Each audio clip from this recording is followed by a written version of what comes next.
नया फिर दिन हुआ,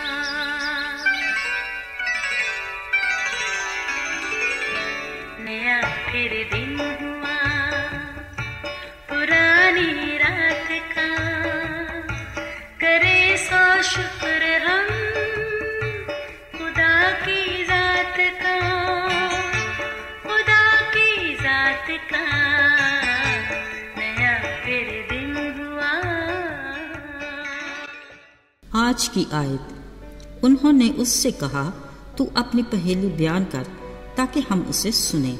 उसने उनसे कहा, खाने वाले में से तो खाना निकला और जबरदस्त में से मिठास निकली, और वो 3 दिन तक इस पहेली को हल न कर सके।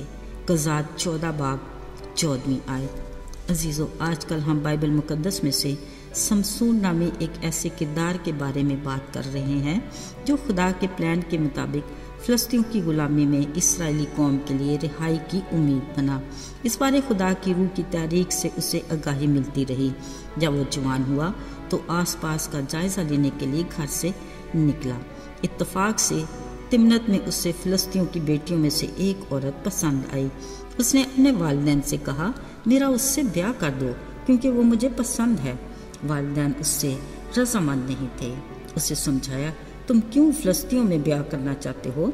बेहतर यही है कि अपने भाइयों की बेटियों या अपनी कौम में से कोई पसंद करो। लेकिन समसून अपनी ही ज़िद पर कायम था कि मुझे उसी फ़लस्ती औरत से ब्याह करना है।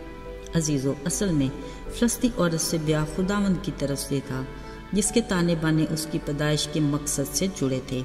इस औरत से ब्याह फ़लस्तीनियों के खिलाफ बहाना ढूंढना था, लेकिन वालिदैन इससे लाइल्म थे। एक दिन समसून अपने वालिदैन के हमरा तिम्नत उस औरत के हाथ जा रहा था। जब वो ताकिस्तानों में पहुंचे तो अचानक एक जवान शेर समसून के सामने आ खड़ा हुआ और गरजने लगा। अजीज़ों, उसी वक्त खुदावंद की रूह जोर से उस पर नाज़िल हुई। उस लम्हे समसून के हाथ में शेर को मारने के लिए कुछ नहीं था, लेकिन कुदरत खुदा की, उसने गरजते शेर को बकरी के बच्चे की मानत चीर डाला और आगे बढ़ गया। लेकिन जो उसने किया उसके बारे में अपने माँ बाप को ना बताया। काफ़ी दिनों के बाद जब दोबारा तिम्नत गया, सोचा शेर की लाश को देखता चलूं। वहाँ अजीब मंजर देखने में आया कि शेर के पिंजर में शहद की मक्खियों का हजूम और शहद है। उसने वो शहद हाथ में लिया, खुद भी खाता हुआ माँ बाप के पास आकर उनको भी दिया। अजीज़ों, क्योंकि इन्हीं दिनों समसून के ब्याह के सिलसिले चल रहे थे, समसून अपने बाप के हमरा उस औरत के यहाँ गया। वहाँ समसून ने एक बड़ी ज़ियाफ़त की, क्योंकि दस्तूर के मुताबिक जवान ऐसे ही करते थे।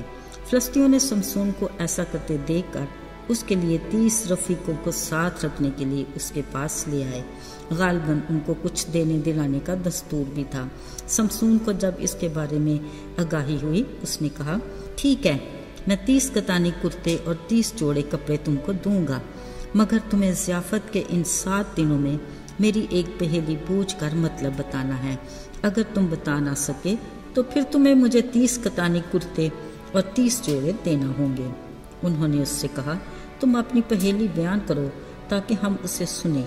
समसून ने बताया, खाने वाले में से तो खाना निकला और ज़बरदस्त में से मिठास निकली।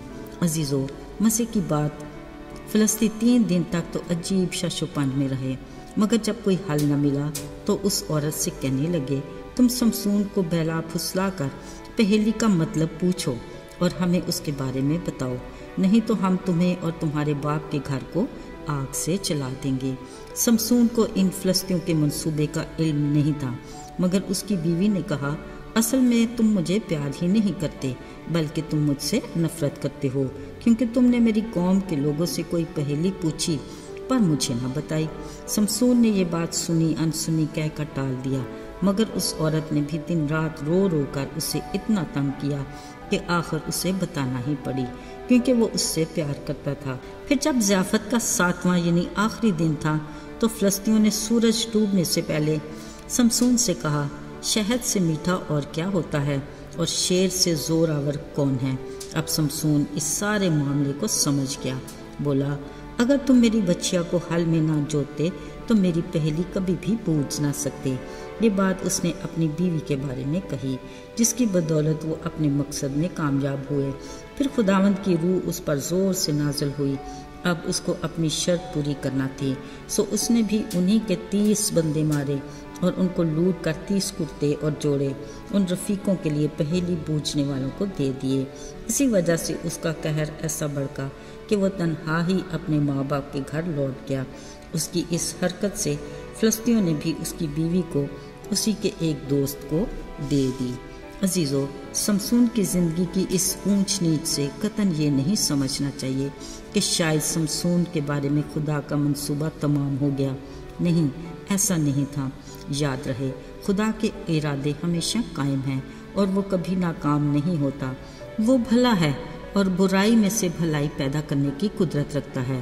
وہ خاموشی سے اپنا کام کرتا، پھر بھرپور جلوے سے نمودار ہوتا ہے۔ اس لیے اس نے کہا، مجھ سے مانگو اور پھر خاموش رہو، دیکھو کہ میں تمہارے لیے کیسے بڑے بڑے کام کرتا ہوں۔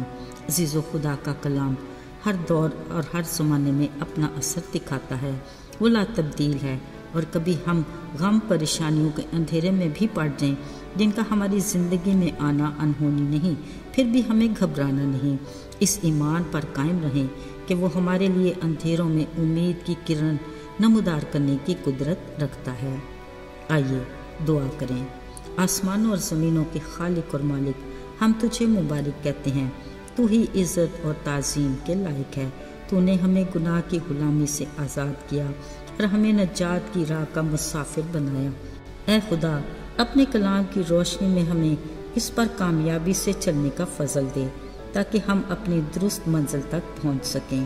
یسوع کے پاک اور مبارک نام میں مانگتے ہیں، آمین۔